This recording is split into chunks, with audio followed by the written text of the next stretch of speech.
है।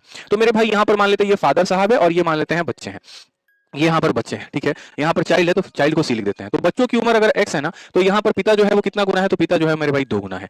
अब कहा गया 15 वर्ष के बाद उसकी आयु, बच्चों के आयु का 15 वर्ष के बाद पिता की आयु कितनी होगी, तो 15 वर्ष के बाद इसकी आयु इतनी होगी, ठीक है। और कहा गया मेरे भाई उसके बच्चों के आयु के योग के बराबर हो जाएगा। बच्चों के आयु का योग, बच्चों के आयु का योग x था, ठीक है। अब हर बच्चे में 15-15 साल बढ़ेगा। एक बच्चा में 15 साल बढ़ेगा तो 3 बच्चे में 45 साल बढ़ेगा। तो 15 साल के बाद पिता की उम्र इतना है, 15 साल के बाद बच्चों का योग इतना है। ये x एक बच्चे की वैल्यू नहीं थी, ये x तीनों का सम था, ठीक है। तो पिता जो था तीनों के सम का डबल था, पिता जो था वो तीनों के सम का डबल था। 15 साल के बाद पिता की उम्र ये होती है, 15 साल के बाद x प्लस 45 होता है और ये क्या हो जाते हैं बराबर। 2x में से x घटा दो इतना हो जाएगा, 45 में से घटा दो इतना हो जाएगा 30। तो क्या जाएगा 30 मार देंगे। अरे पढ़ तो लो पहले, दिया क्या है, पूछा क्या है, x की वैल्यू 30 आई है, लेकिन क्वेश्चन में ये कहा पिता की आयु 15 वर्ष बाद कितनी होगी। तो पिता की आयु 15 वर्ष बाद कितनी होगी। आज के समय पिता की आयु 30 का डबल कितना है, तो पिता का आयु 60 है। 15 वर्ष के बाद अगर हम देखें तो 75 होगा। कौन सा ऑप्शन होगा, सी जो होगा करेक्ट आंसर होगा, ठीक है।